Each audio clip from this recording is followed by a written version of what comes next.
Hi everyone, this is OmniMing, and in this video, I'm planning to improve my Blood Bowl team, the Shambling Undead. Although in my opinion, the team already looked good enough, I just felt it just need more highlights and colors to make it stand out more. I'm doing one of each members, so without further ado, let's get to this.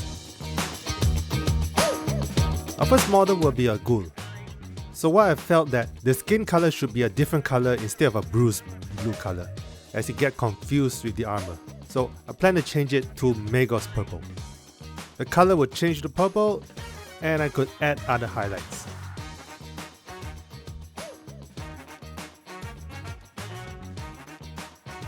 Then on the dark corner, I add some Berserker Bloodshade Wash. This is to get a reddish shadow, which could make some cool look instead of giving it just dark color. Now for the highlighting, there are some bunch of colors added. I'm going to glaze each of them and blend them together.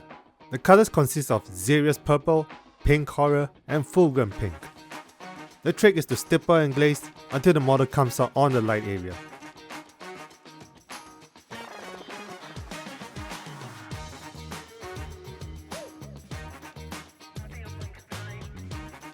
The skin is done, we move to the armor area. So we will be playing around with black and white, along with some bluish color.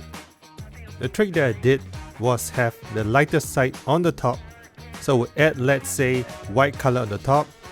Then when I glaze from the lighter blue to dark, the shading could look smoother.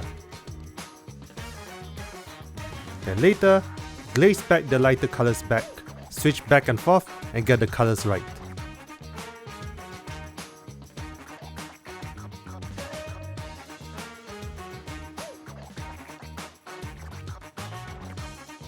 Time for some metal area. A simple metallic silver of your choice.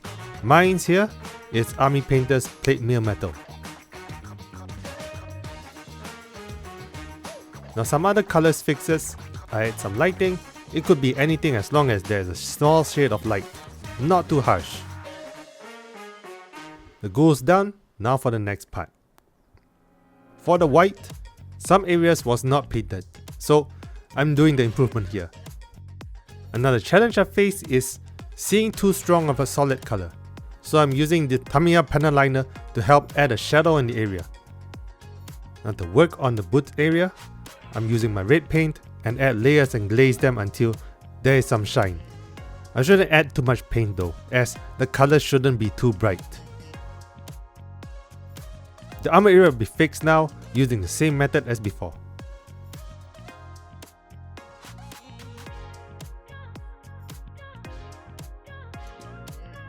Now that it's done, on to the next. So the zombie looks great in my opinion, but I could enhance the skin with some pale green. The chest area could get some lighting to give that impact, and once that is done, that could be the main thing to see. The others are highlights to enhance it more.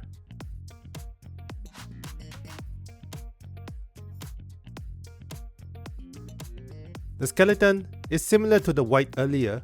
I think the part needed to be fixed was some colors being too overpowered.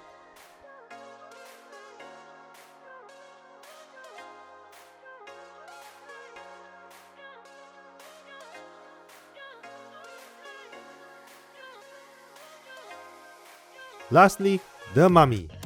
The mummy do take a while here as there are some details, especially the bandage.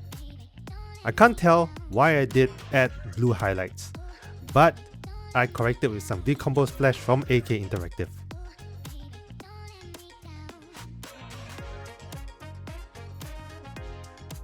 After all that, I'm adding some light highlights.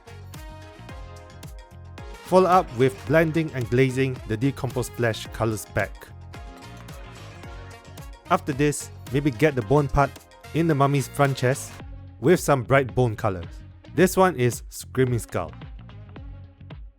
Then make the inner skin of the mummy, which was blue, and glaze the section instead of blocky colors. Then on the armor section, I find this time it is somehow easier to glaze and blend the section. Then the red section. Lastly, the metal section. And after all that, the team's ready. Overall, I'm satisfied with this painting, and I'm looking forward to play Blood Bowl. This is OmniMing. Thank you everybody. I'll see you next time. Bye bye. This video is brought to you by Underground Hobby Shop. Go to Lazada, type Underground Hobby Shop for all your Warhammer and miniature needs.